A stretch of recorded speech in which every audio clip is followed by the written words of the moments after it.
Ouvre le fichier groupé et dissocié.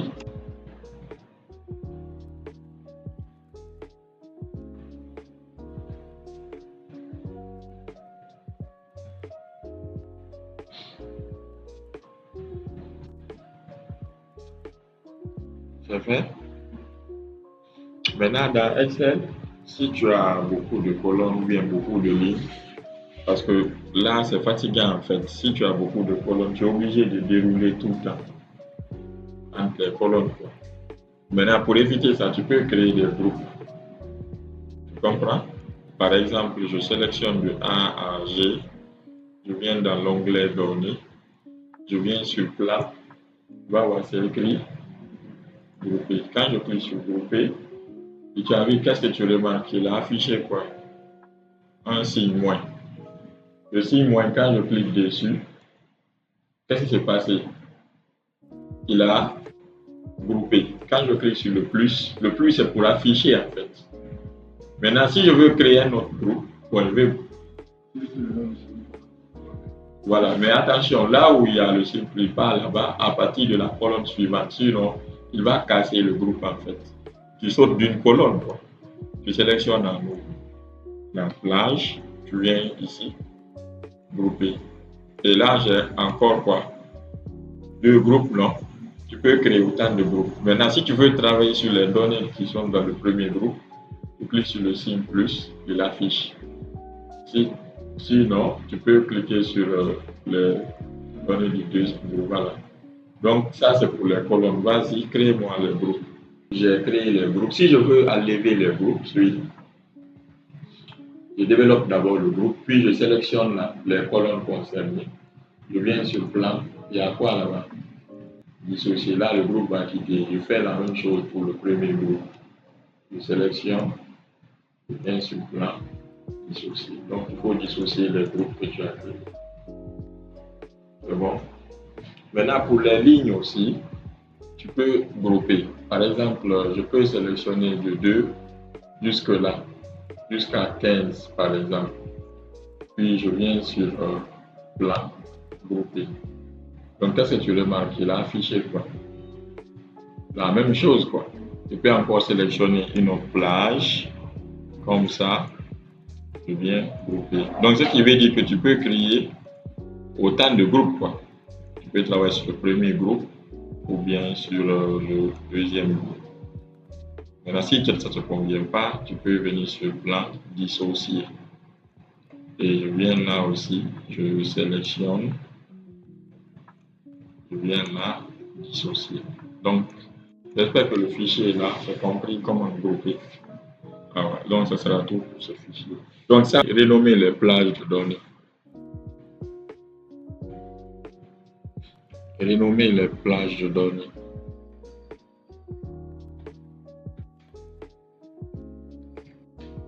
Hmm?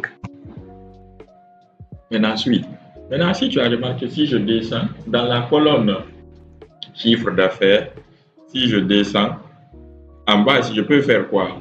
La somme de la colonne. Oui ou non? Ok, ça marche.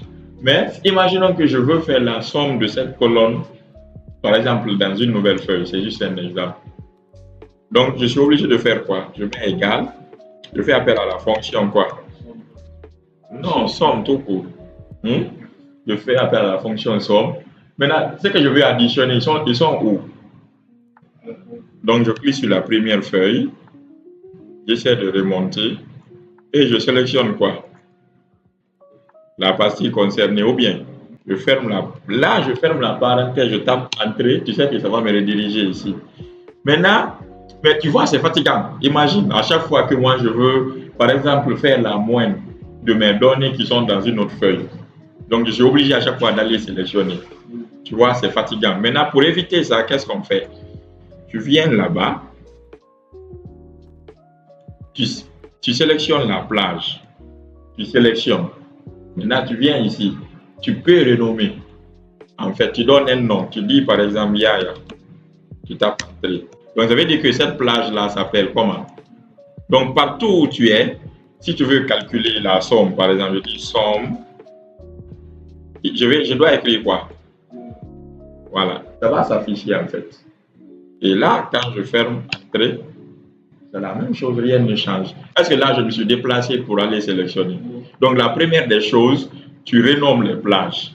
Comme ça, à chaque fois que tu as besoin des informations, tu les appelles par leur nom. Compris ça? Maintenant, l'exercice que tu vas faire, suis. L'exercice que tu vas faire, tu recopies les en-têtes là. Tu copies ça, CTRL C, tu viens dans une nouvelle feuille, ici. Maintenant, attends. Tu calcules la somme du coût de production, la somme du prix, la somme de la quantité, la somme du chiffre d'affaires. C'est que tu renommes chaque plage de l'autre côté là-bas pour pouvoir faire le calcul ici. Après, tu fais la même chose. Tu calcules la moyenne. Déjà, si c'est renommé, tu peux faire la moyenne. Après, la troisième ligne, tu calcules le maximum de toutes les colonnes là. Après, le minimum. Donc, ça va te faire 4 calculs. Somme, moyenne, max, min. On est d'accord? Alors, tu as créé là. Si tu veux supprimer le nom, imaginons que tu n'as plus besoin d'utiliser ces noms-là. Tu viens dans l'onglet Données. Tu vas voir, attention, dans l'onglet Formule, tu vas voir, c'est écrit ici quoi? Voilà, quand tu cliques, il va afficher la liste de tous les noms. Et là, moi, j'avais créé qu'un seul nom, non? Je sélectionne. Si je veux, je modifie ou bien je supprime. Et quand je supprime, voilà, je ferme. Tu as vu, même le calcul est erroné maintenant parce que ça n'existe plus. Donc, c'est comme ça, en fait, on procède. J'espère que je me fais comprendre. Ok, maintenant, je vais revenir dans la première feuille, ici. Tout à l'heure, là, j'avais fait la somme à la fin ici. C'est-à-dire que j'ai fait la somme de la colonne. On est d'accord? Mais sauf que le problème, c'est quoi? Si je suis en haut, je vais voir le total. Je suis obligé de descendre. À chaque fois que je veux voir ce qui se passe en bas de mon tableau, je dois descendre, non? Mais imaginons que moi, je ne veux pas tout le temps descendre. Qu'est-ce que je fais? Je viens dans l'onglet Formule. Et ici, qu'est-ce que tu vois? Qu'est-ce qui est écrit? Fenêtre espion. Donc, tu peux créer une fenêtre, un espion en fait. Tu comprends, non? Quand je clique sur espion, Excel va m'afficher une petite fenêtre pour me dire, OK, qu'est-ce que tu veux ajouter comme espion? Donc, je clique ici sur ajouter un espion. Qu'est-ce que je vais ajouter? Moi, ce n'est pas la cellule là. Imaginons que c'est le total là qui m'intéresse. Tu comprends? Je sélectionne le total, puis je clique sur ajouter. Maintenant, si je remonte ici, voilà. Déjà, moi, je sais que mon total, c'est ça. Et la fonction que j'avais utilisée, c'est quoi? Maintenant, si je fais varier, parce que si les valeurs varient, ça va affecter le résultat. Donc, si je mets par exemple 600 et 6000, je tape entrée, qu'est-ce que tu remarques ici? Voilà, la fenêtre espion te permet de voir en temps réel ce qui se passe. Maintenant, si je veux, je peux ajouter un autre espion aussi. Maintenant, cette fois-ci, par exemple, cette cellule-là, je vais ajouter cette cellule comme espion, je clique sur ajouter. Maintenant, une fois que je clique, tu as vu, il a ajouté quoi? Cette cellule-là aussi, comme espion. Mais est-ce qu'il a affiché une formule? Parce que là-bas, il n'y a pas de calcul. Mais sauf que si la valeur qui est là aussi varie, qu'est-ce qui va se passer? Voilà. Donc, est-ce que là, je serai obligé de faire des va-et-vient? Donc, je peux ajouter les cellules que je veux dans ma fenêtre espion. Comme ça, dès qu'il y a un changement, il y a directement un œil dessus. Tu as compris? Voilà. Donc, crée la fenêtre espion. Maintenant, là, cette fenêtre espion-là, regarde, tu peux déplacer cette fenêtre ici. Regarde, quand je viens au niveau de la barre de formule, ça s'accroche de lui-même. Comme ça, c'est calé là-bas. Si tu veux maintenant, quand tu effectues tes changements, voilà, ça s'affiche là-bas. Maintenant, si tu veux détacher aussi, tu pointes la souris ici, sur cette zone en fait. Tu maintiens, tu glisses, ça va quitter. Maintenant, les espions que j'ai créés, je peux les sélectionner. Puis je fais quoi? Voilà, donc supprimer l'espion, puis je ferme. Donc c'est ça en fait, le rôle de la fenêtre espion. Donc tu sais maintenant comment renommer les plages et comment utiliser la fenêtre espion. Ce sera tout pour ce fichier. fichier, supprimer les doublons.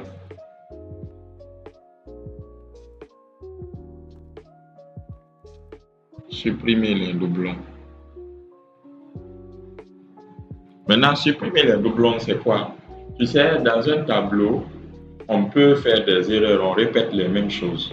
Par exemple, dans la colonne prénom, c'est tout à fait normal d'avoir les noms qui sont dupliqués. C'est normal. Même les noms, il y a des noms qui peuvent être dupliqués, non? Mais sauf que, regarde, si je prends l'information de toute cette ligne-là, normalement, ça ne doit pas exister dans le tableau à nouveau. C'est-à-dire Lansana Bangora, la Bani, la Horatech, le numéro là. Si je vois la même information dans le tableau, ça veut dire que c'est un doublon. Là, un doublon, c'est quoi? L'ensemble de toute la ligne, pas seulement une seule colonne. Dans les colonnes, il peut y avoir des doublons, mais ce n'est pas possible que l'information qui se trouve sur une ligne soit doublée dans le tableau. Donc, si ça existe, qu'est-ce qu'on fait? On supprime le doublon. Tu as compris? Maintenant, je vais vérifier d'abord dans mon tableau s'il n'y a pas de doublon. Pour vérifier dans Excel, tu viens dans l'onglet Données. Et là, on avait fait validation de données. Là. Au-dessus, là-bas, c'est écrit supprimer les doublons. Dès que je clique dessus, voilà, il me dit OK, tu veux tenir compte de l'ensemble du tableau? Oui. Donc, je clique sur OK. Il me dit quoi? Aucune valeur en double. Donc, ça veut dire que dans mon tableau, il n'y a pas de. Maintenant, imaginons que je crée un doublon. Par exemple, il y a Lansana Bangora ici, il y a Lansana Bangora, là-bas et là-haut, mais ils n'ont pas le même numéro. Ça veut dire que ce n'est pas la même personne. Maintenant, imaginons que moi, je vais supprimer ça ici. Je supprime l'information là, je récupère ça, copier, et je viens coller. Donc, dans mon tableau, si je viens maintenant, je clique sur OK. Qu'est-ce qu'il me dit? Une valeur dupliquée trouvée et supprimée. Donc, 22 valeurs uniques sont conservées. Donc, ce qu'il a trouvé comme doublon, il a enlevé et il a conservé le reste. Donc,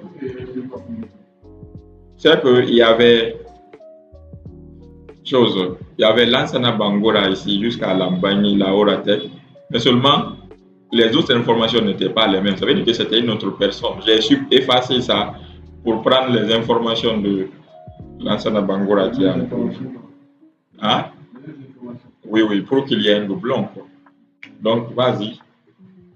Donc, les doublons, ça crée des problèmes dans un fichier en fait. Donc, il faut toujours supprimer. D'accord? Alors, ça sera tout pour ce fichier. Ok, donc tu ouvres le fichier séquence.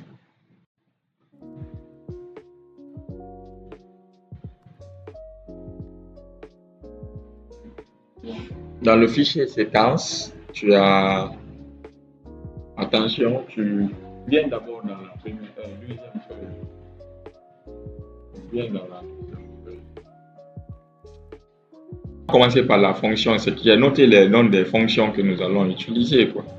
Imaginons que je veux créer, tu sais, dans Excel, je t'avais dit que tu pouvais écrire faire quoi? Une automatisation comme ça. Mais imaginons que moi, ce n'est pas ce qui m'intéresse. Je veux créer un tableau qui va me mettre les numéros. Donc, je fais appel à la fonction séquence. Je mets égal, j'appelle la fonction séquence. C'est une nouvelle fonction, ce n'est pas dans les anciennes versions. Voilà. Avec les deux, on a fait la index là. Donc, avec les deux, les consoles, il y a pour vérifier. Je n'ai pas vu les fonctions. C'est pour cela que j'ai installé 2021. Parce que les fonctions là ne sont pas dans les anciennes. Donc la fonction séquence, on me dit de mettre le nombre de lignes que je veux dans mon tableau. Si je veux par exemple 5 lignes, je mets 5. Point virgule, il me dit combien de colonnes, le nombre de colonnes. Donc regarde, je vais me dire 3 colonnes. Après point virgule, le début. Mon chiffre doit débuter sur quoi? Si je dis 1, après il me demande le pas. Est-ce que ça doit être de 2? Le pas. C'est-à-dire, si je mets 1, après 1, il va mettre 2, ainsi de suite. Moi, je vais dire que le pas, c'est 1. Tu comprends, non? Voilà, donc ça va commencer à 1, mais le pas, c'est 1. Je ferme la parenthèse, je tape entrée. Qu'est-ce que tu remarques? Il a créé quoi?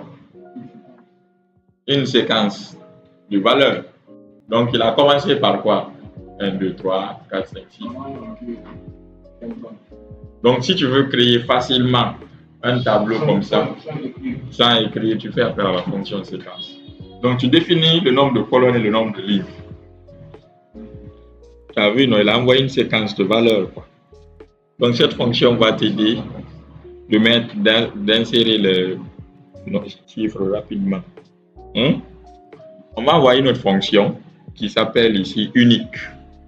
Donc, imaginons que tu as les données là-bas, non? Maintenant, imaginons que, qu'est-ce que tu remarques? Il y a des données qui sont dupliquées, non? Maintenant, moi, je vais dire à la fonction, imaginons que tu as les données. Toi, tu veux que l'envoie les données de façon unique, sans doublon. Non, non, non. Tu ne supprimes pas. C'est la fonction qui va ramener les valeurs sans doublon. Tu comprends? Donc, je vais appeler la fonction unique. Supprimer les doublons. Oui, mais attention, ici, je ne supprime rien. J'extrais les valeurs uniques. Tu as compris? Donc, ici, je vais double-cliquer sur la fonction. Il me demande array. Array veut dire la plage, en fait. Tu as compris? Point virgule. Il dit vrai, retourner les colonnes uniques. Faux, retourner les lignes uniques. Moi, j'ai les lignes uniques. Ou bien, voilà. Après, bon, il dit retourne chaque élément, quoi? Distinct. Retourne les éléments qui, une fois. Bon, moi, je vais prendre chaque élément distinct. Et on y va. Qu'est-ce que tu remarques? Tous les mots tirés que tu as envoyés là. Voilà. Tu as compris, non? Donc, cette fonction va te permettre de renvoyer les éléments uniques dans là où tu veux, sans effacer les autres données. C'est des fonctions qui sont très, très puissantes. Tu comprends, non? Voilà, tu vois, c'est un truc de filtrage très poussé. Voilà. Donc, la fonction unique là, c'est comme ce qu'on a fait avec le filtre avancé, mais sauf que lui, il récupère les informations dupliquées de façon unique. C'est toi qui sais maintenant si tu vas les afficher sur une colonne ou bien tu vas les afficher sur une ligne. J'espère que je me fais comprendre. Ok, on peut continuer. D'accord. Ok.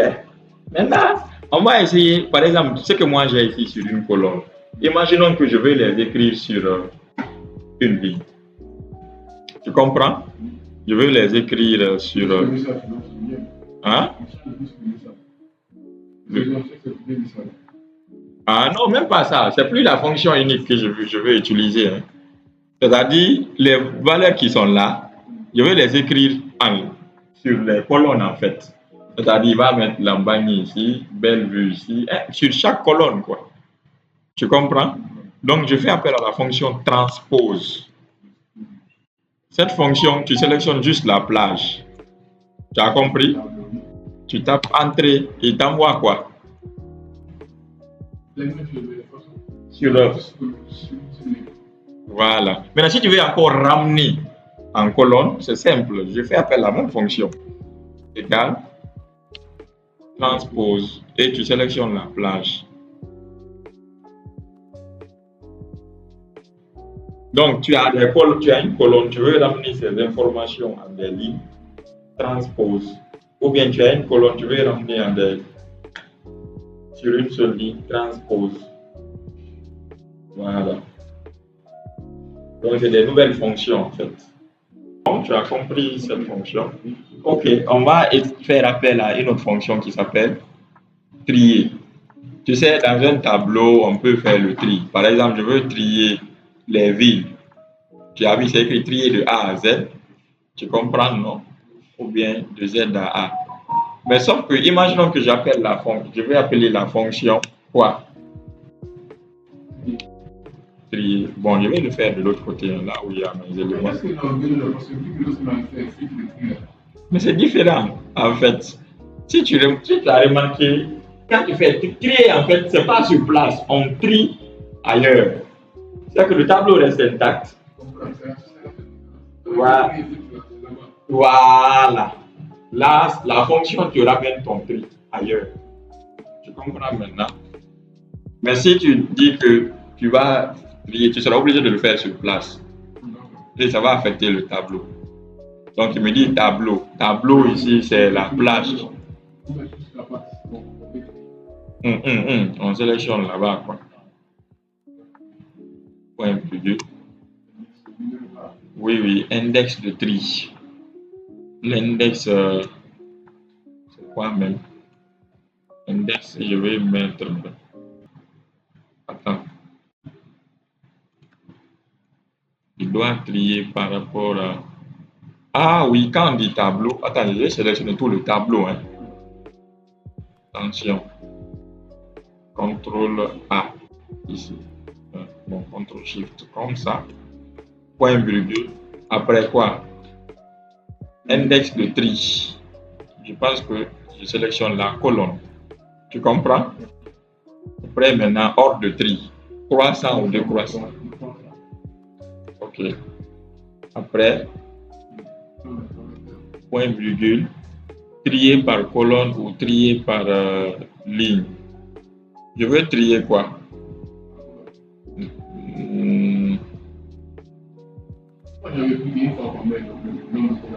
Attends, je vais tester ça. Non, ça ne vient pas. Je vais revenir sur la fonction. Ici, je vais ignorer même la partie, le volet là. Non. Qu'est-ce qui se passe? Le tableau. Bon, le tableau ici. Le tableau, je vais encore sélectionner juste là-bas. Ça ne fonctionne pas. Index de tri, ordre de tri.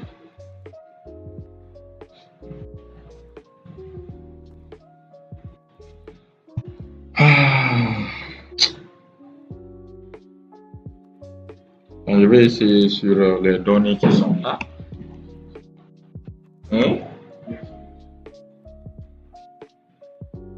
Tableau, je sélectionne le tableau, point virgule, index de tri, ça, point virgule, décroissant. Non.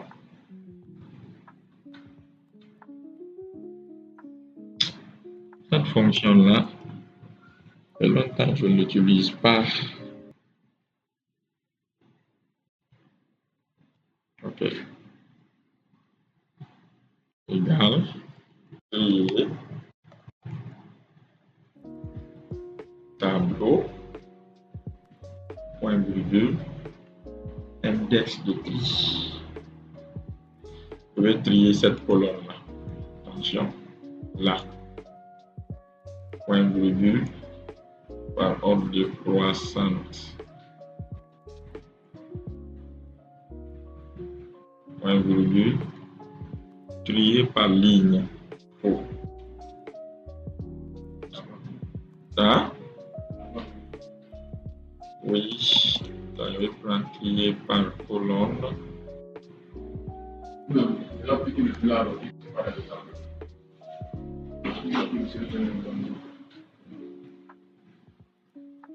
Bon, ici, vu que j'ai sélectionné le tableau, il n'a pas. Attends.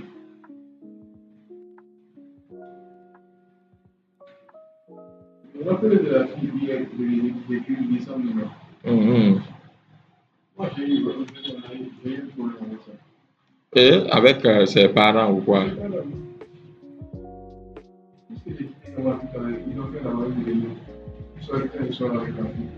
Que tu sors avec la fille? Heureusement, j'avais en parlé à son frère. Ah, en tout cas, c'est pour cela. Son frère était là-bas. Ok. Il faut vérifier son téléphone. Il me dit donc, qu'il est déposé avec elle, quoi. Ok. Pas qu'il imagine. On ne pose jamais. Ah, là, regarde, ça a marché. Hein. Regarde, quand on dit index de tri, tu mets la prime, tu mets 1. 1, ça veut dire que ça doit commencer par cette valeur en fait. C'est ça l'index de tri. C'est-à-dire, tableau, j'ai sélectionné juste cette plage. Index de tri, j'ai mis quoi? 1. La première valeur, quoi. Après, maintenant, hein? Attends, je vais effacer, tu vas voir. Imaginons que c'est la colonne là, je veux trier. Tu comprends, non? Voilà, je sélectionne la colonne, point, virgule, index de tri. Je veux que ça commence, ça tient compte de 1. Je mets 1. Tu as compris? Après, point, virgule, je lui ai dit quoi? Décroissant. Maintenant, point, virgule, si je veux, je peux prendre par colonne ou par. Tu comprends, non? Donc, je vais prendre par exemple par colonne, faire entrer. Ah, mais il n'a pas, en fait, il a envoyé, vu que j'ai dit par colonne, il a envoyé la même chose. Donc, ici, point virgule, je vais prendre par ligne. Je pense que l'argument là, ok, c'est bon. Par ligne, qu'est-ce que tu remarques? Il a trié cette colonne par. Voilà, il a trié par ordre décroissant. Voilà. Je vais reprendre encore, trier. C'est ça même. Donc ici, je vais trier cette colonne. Point virgule, index de tri, je mets 2. Point virgule. Voilà. C'est-à-dire qu'il va, voilà, il va tenir compte de la première valeur, quoi. Après, maintenant, j'ai dit moins 1, c'est l'ordre décroissant, quoi. Point virgule, je vais lui dire. Ah, c'est lui qui met moins 1 par défaut. Quand tu choisis décroissant, après point virgule, je l'ai dit par ligne. Donc par ligne, ça ne donne pas. Il faut mettre par colonne plutôt. Donc égal, trier. Donc trier. Je sélectionne la plage. Point virgule 2. Point virgule ordre décroissant. Point virgule par quoi? Par colonne. Tu as compris? Oui. Voilà. Tu fermes. Tri. Maintenant, quand tu fais ça, mais regarde, si tu ajoutes par colonne, toujours il va trier par ordre croissant. Et moi, ça ne m'intéresse pas. Donc, je vais enlever même ça. Le dernier argument, quoi. Je vais me limiter juste au niveau de décroissant. Donc, je vais supprimer. Je ne sais pas pourquoi il fait ça. Je sélectionne la plage, point virgule, 2, point virgule, décroissant.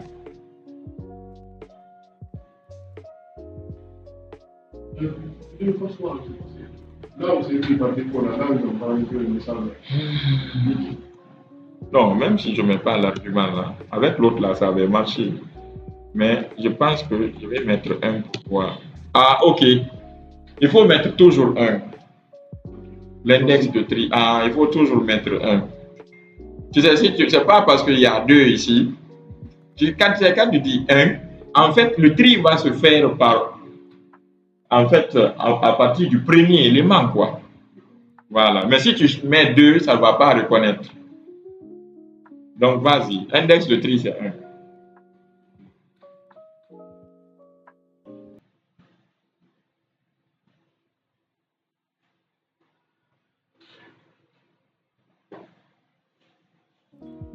Et les fonctions qui sont très, très importantes. Donc, fonction séquence, unique, transport, trier. Maintenant, il y a une dernière fonction qu'on va avoir, filtre.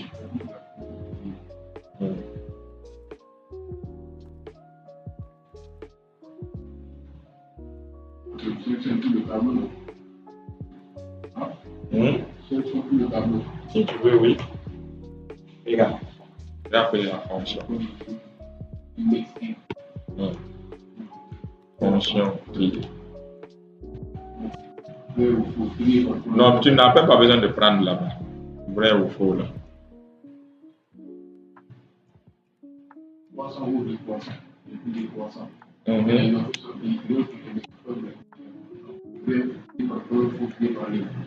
Tu dis? Je peux plier. Je fais tout le tableau. Le message est sorti. 300 ou 200, c'est plus de 300. Il faut indiquer un autre message sur le il faut plier par colonne. Il faut plier par ligne. Tu ne prends pas les options là. Je te limite au niveau de décroissant ou décroissant. Voilà, donc c'est ça en fait. Pas de question. Voilà, donc en fait, la fonction euh, trier va te permettre de trier, mais envoyer les valeurs ailleurs, quoi. On va voir la dernière fonction. Enfin, je vais effacer ça. La fonction quoi? Filtre. Imaginons que je veux filtrer et amener ailleurs. Tu sais, on avait vu avec le filtre avancé, mais actuellement, il y a une fonction qui gère ça. D'accord? Donc ici, je vais mettre égal, j'appelle la fonction filtre. Filtre. La fonction filtre. Maintenant, il me demande le tableau. Je sélectionne la partie que je veux filtrer. Point virgule. Point virgule. Il me demande maintenant inclure. Je vais afficher quoi? Ok. Après point virgule. Si vide, ça veut dire quoi? Là, c'est une condition. Si vide, on met quoi? Oh. Bon, on va mettre rien. Hein? On va vérifier. Allez. Ah! Lui aussi, il envoie l'erreur là. Inclure. Ça, c'est quoi ça? Tableau.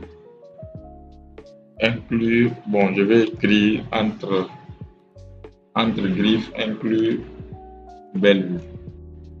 Moi, je fais ça. Les fonctions. Non, ça vient pas.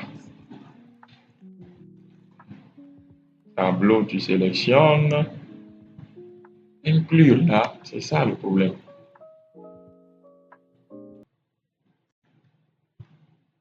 Ah.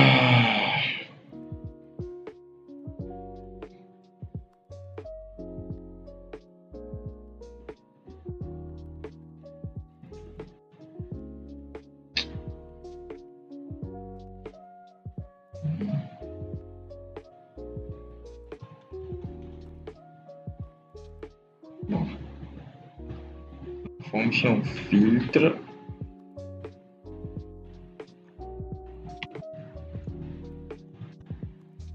Tableau.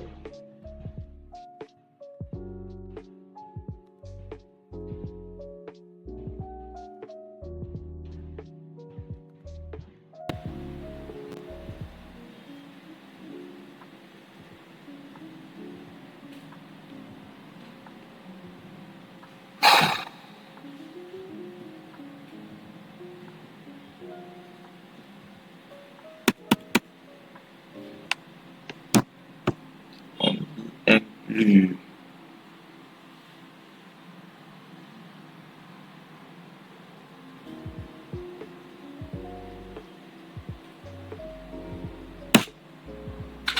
Ça ne marche pas chez toi aussi là-bas.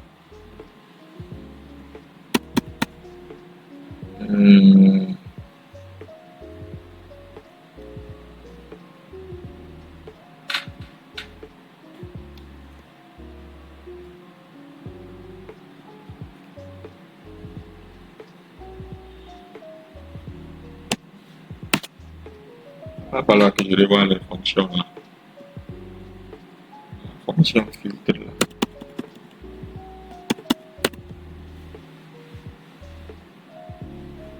Parce que là, tu sélectionnes le tableau et il dit inclure.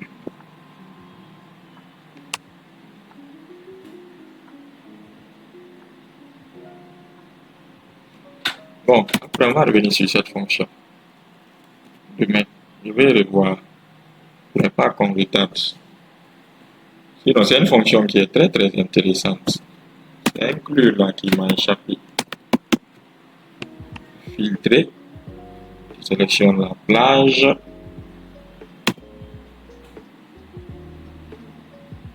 Ça a marché?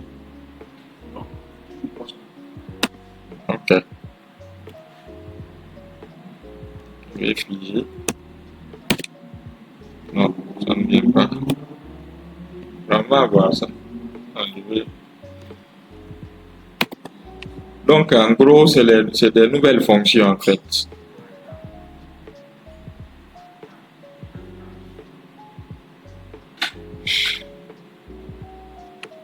d'inclure, tu sélectionnes d'abord la plage. Après, tu mets égal, tu mets l'élément que tu veux filtrer, sur lequel tu veux te baser, quoi.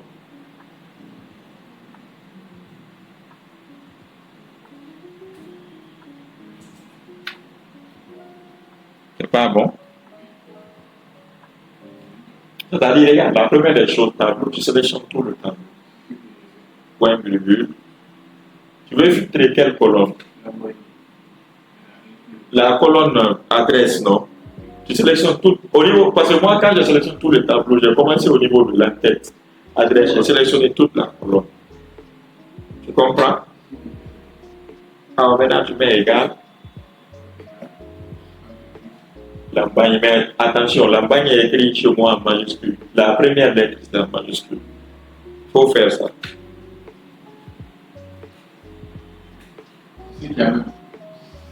Tant qu'avec écrit en minuscule, non, c'est ça. Donc tu vois, c'est une fonction qui est simple. Au lieu de faire appel au filtre, d'aller dans le filtre avancé pour écrire les critères, c'est pas, regarde, moi j'ai mis égal. Si c'était des valeurs numériques, tu pouvais dire supérieur, affiche-moi les valeurs, les salaires qui sont supérieurs à tel montant. Vous pouvez pas seulement mettre point virgule le nombre de connectés avec ça.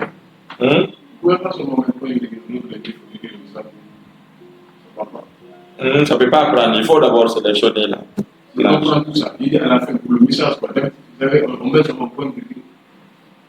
On ouvre les clics, on écrit le message. Je ne sais pas si on a l'égalité de la position. Oui, oui. Donc, il faut comme la fonction quoi. Oui, oui. Mais vu que c'est un texte, on a mis égal. Si c'était des données numériques, on pouvait mettre supérieur. Par exemple, applique sur la colonne salaire. Il faut filtrer, tu m'affiches en fait les salaires qui sont supérieurs à 40 000. Tu comprends? Donc ça veut dire que inclure là, c'est la colonne salaire, non?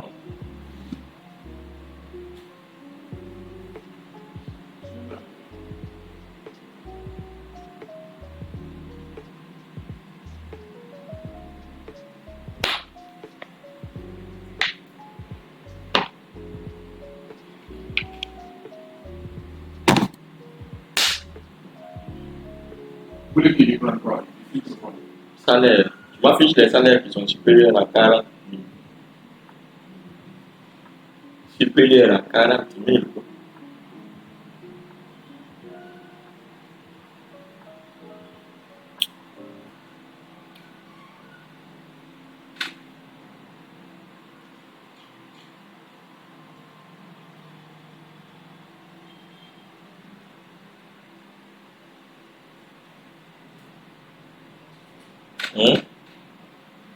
J'ai d'abord sélectionné le tableau. La partie concerne le salaire.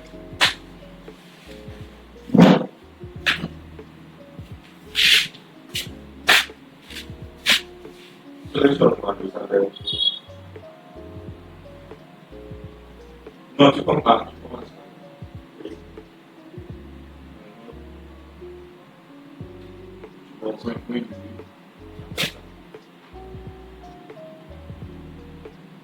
Ok.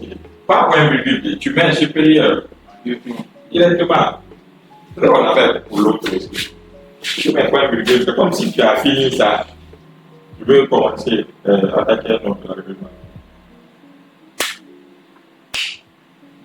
Supérieur à 40 000.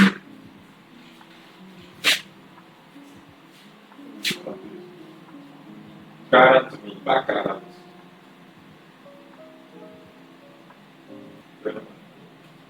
Ah! Regarde les salaires. Dans ma colonne salaire. Donc ça veut dire que c'est les personnes là, les informations là qui ont quoi? Voilà. Tu as vu, cette fonction est plus puissante que le filtre avancé. Au lieu de poser d'abord, parce que le filtre avancé, on avait écrit le critère, après on a fait le filtre avancé pour extraire. Tu vois, la seule fonction remplace tout ça. Donc, c'est pas seulement mettre égal, tu peux mettre supérieur, inférieur, c'est donc ce que toi tu veux. Voilà. Là, tu le précises, inclure là, tu le précises la colonne en fait. Donc c'est ça l'avantage de la fonction filtre. Donc c'est des fonctions que tu dois permanemment utiliser dans tes calculs en fait. J'ai dit après. Donc c'est tout hein, pour ce fichier ici, il n'y a pas de question. Ok, maintenant on revient dans le dossier. On va ouvrir le fichier où c'est écrit Sparkline. Oui. Sparkline.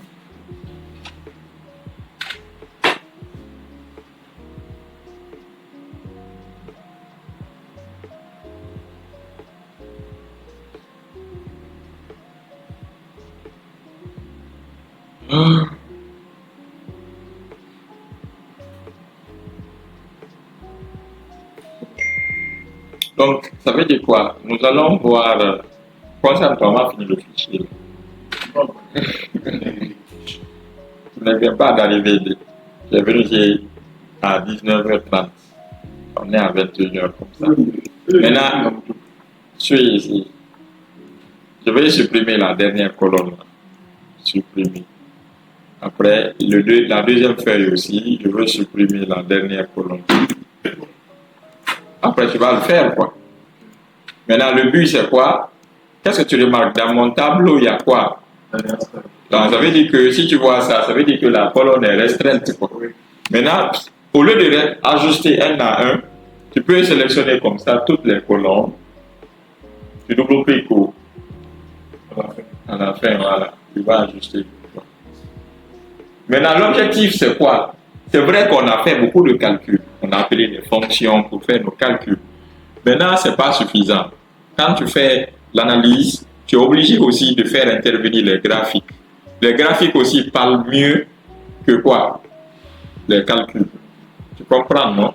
Imaginons que dans mon tableau, là, tu sais, j'ai les noms des villes. Je veux savoir, pour la ville de Paris, c'est dans quel mois il y a eu plus de ventes? Selon toi, quand je dis par exemple pour la ville de Paris, c'est dans quel mois il y a eu plus de ventes? Tu dis? Tu vas trier. Je dis pour la ville de Paris, en fait, c'est dans quel mois il y a eu plus de ventes? C'est la ligne en fait. Je dois chercher. Et là, c'est compliqué. Très compliqué. Ça veut dire que tu peux chercher, voir, mais ça va être très compliqué. Mais avec le graphique va te dire automatiquement c'est dans tel mois il y a plus de ventes. Maintenant, il y a deux types de graphiques. Il y a les graphiques qu'on insère dans les cellules. Dans les cellules, en fait, tu mets dans les cellules. On appelle ces graphiques-là Sparkline. Voilà. Après, les graphiques ordinaires, on ne met pas dans les cellules. Tu comprends?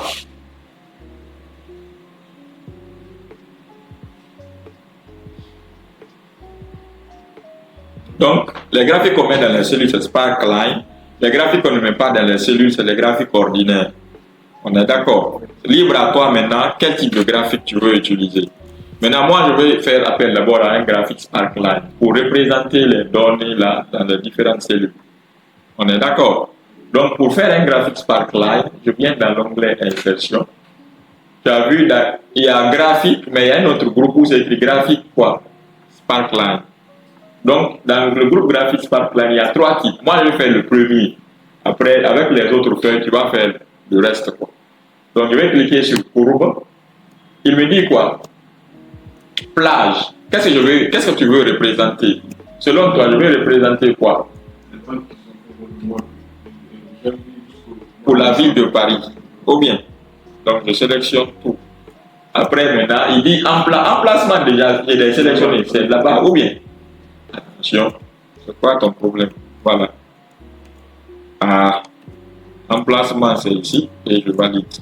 Qu'est-ce que tu remarques? Voilà. Et si je vais afficher pour les autres villes, on tire. Avec le graphique Sparkline, tu peux les tirer comme des formules, comme des fonctions en fait. Tu as compris, non? Et là, tu as vu automatiquement, Excel a affiché un onglet qui s'appelle. Si je clique ailleurs, l'onglet ne vient pas. Mais si je clique dedans, l'onglet s'affiche. Voilà, maintenant pour les modifications là, imaginons que moi je vais identifier le mois où il y a eu plus de ventes. Je clique sur le point haut. Le point haut, c'est ici. C'est-à-dire, chaque intersection correspond à un mois. Avec le graphique, quoi. Le premier ici, c'est quoi? Janvier, février, mars, quoi?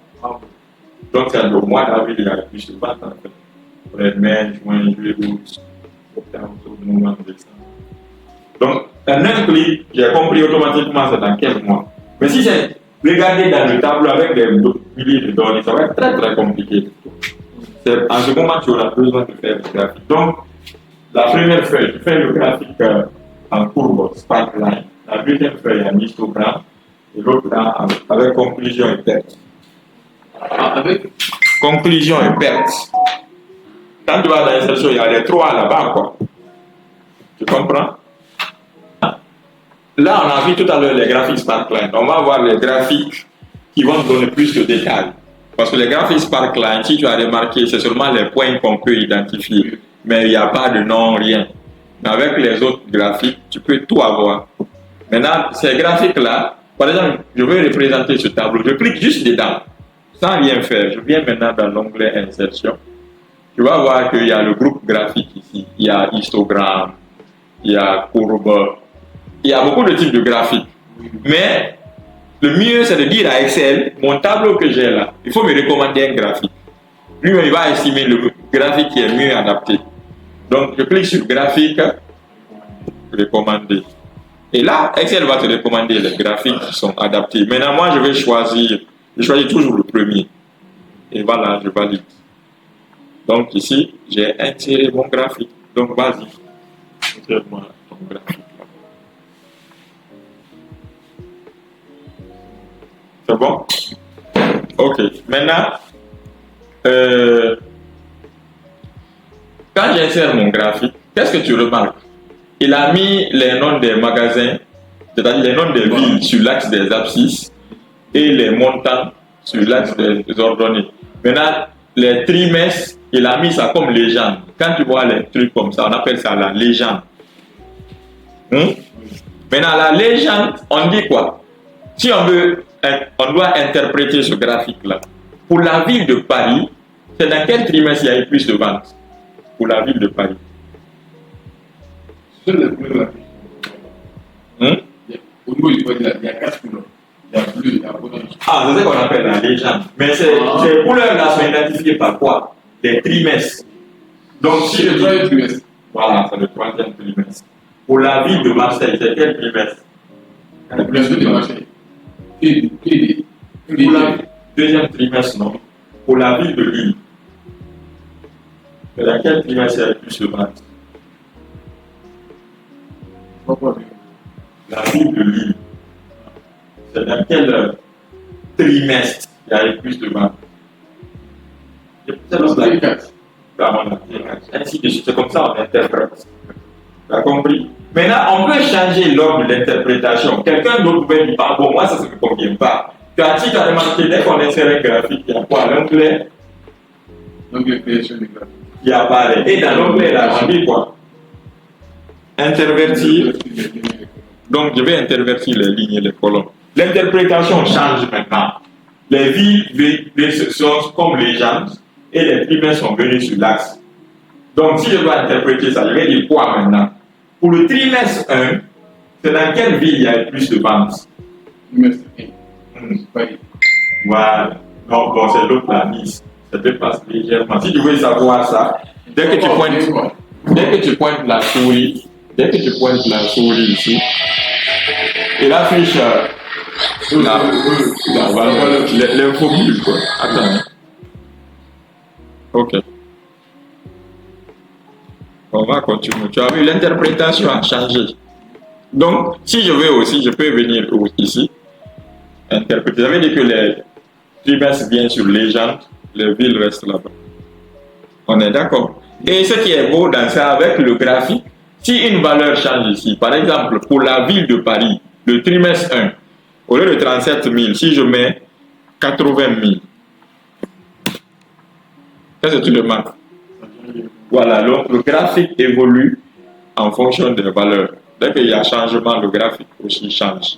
Et généralement, plus loin, on va voir comment faire un rapport, un tableau de bord. Tu vas voir que plus les données vont changer, quand on va faire les graphiques croisés dynamiques, ça va aller très très vite. Tu as compris? Au niveau de la fin de gestion. Comme la fenêtre espion qu'on a fait. Voilà, l'évolution c'est comme la fenêtre espion. Maintenant, si tu as remarqué, mon graphique là, je peux faire sa mise en forme, hein, toujours dans l'onglet création. Je viens, il y a quoi? Style 2. Donc il y a le style.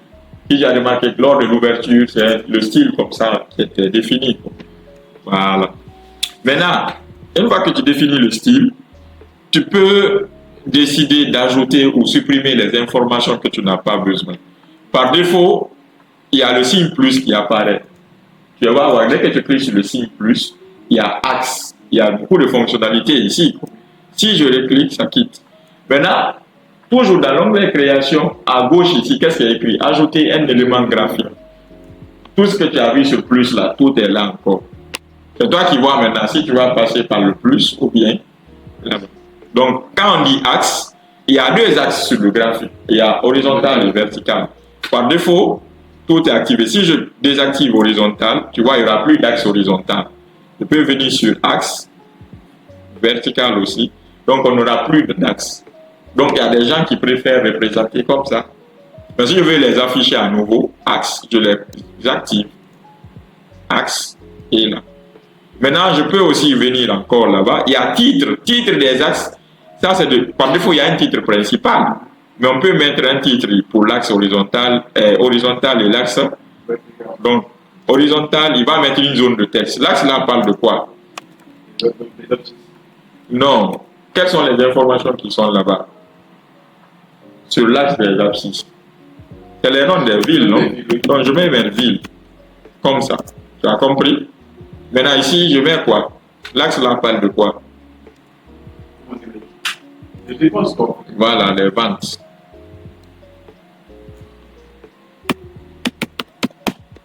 C'est ça. Tu as compris? Maintenant, ici, tu as... Il y a une petite de l'autre côté. Oh. Là-bas. Là-bas. Là, c'est verticalement. Ah, ça, on va voir ça tout à l'heure. Ça, c'est pas le problème. Il y a titre du graphique. Titre du graphique, ça, c'est le titre principal, quoi. Par défaut, il est au-dessus. Tu peux le mettre superposé. Il va se décaler un peu à l'intérieur, quoi. Et là, moi, je vais donner un titre à mon graphique. Mon graphique parle de quoi? Ça parle de la vente par magasin. Ou bien, donc je peux dire vente par quoi? Magasin. Ok. Donc, libre à toi. Si tu ne veux pas aussi les titres, là, tu les désactives. C'est aussi simple que ça. Maintenant, il y a d'autres infos. C'est pas fini. Par exemple, ici, c'est écrit étiquette de données. Si tu veux afficher les valeurs qui sont dans le tableau, sur le graphique, on appelle ça les étiquettes, quoi. Mais comme ça, c'est trop encombré. Je reviens, je peux prendre extérieur. Il y a beaucoup de types d'étiquettes. Je prends ça.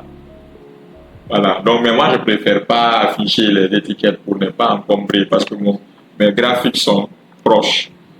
Tu comprends? Je mets aucun. Voilà. Ensuite, il y a table de données. Table de données, c'est d'afficher le tableau en dessous du graphique. Voilà. Donc, je peux dire table de données aucun. Ça quitte. Donc, tout ce qui est là, quadrillage, légende, c'est les trimestres en fait. Je peux dire par exemple, mets à droite. Au lieu que ce soit en bas, je le décale à droite. C'est toi qui décides de changer la position de la légende en haut, à gauche, en bas, bien, aucune légende. Par défaut, il était en bas, non? Voilà. Donc, vas-y. Tu as fini?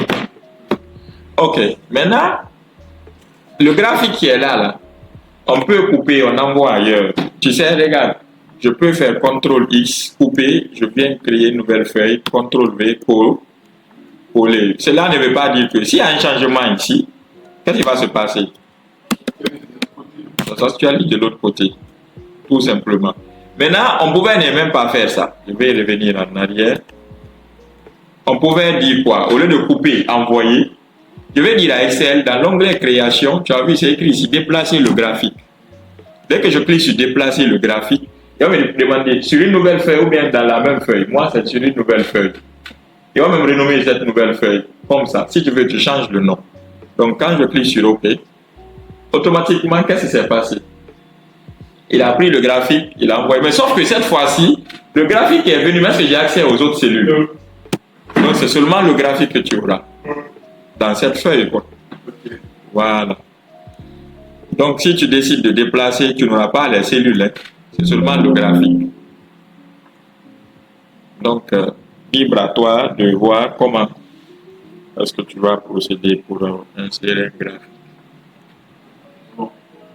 C'est bon? Soit tu coupes, tu colles ou bien tu déplaces. Alors donc, ça sera tout pour ce fichier. Maintenant, là,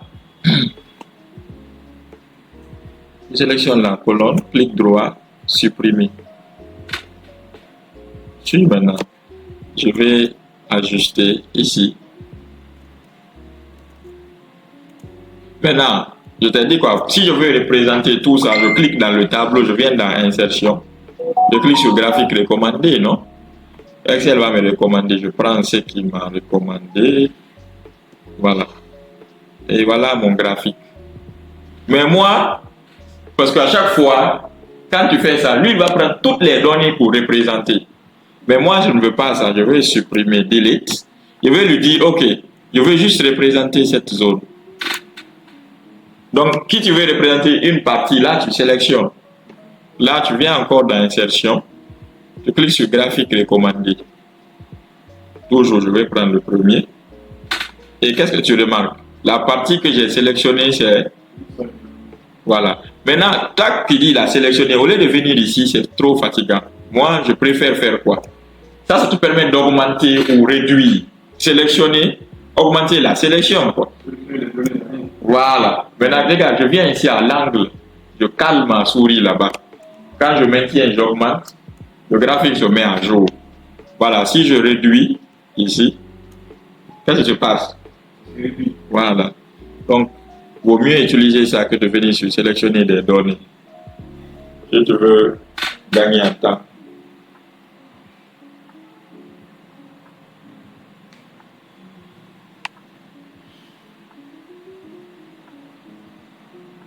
Donc, sélectionne une partie, tu représentes.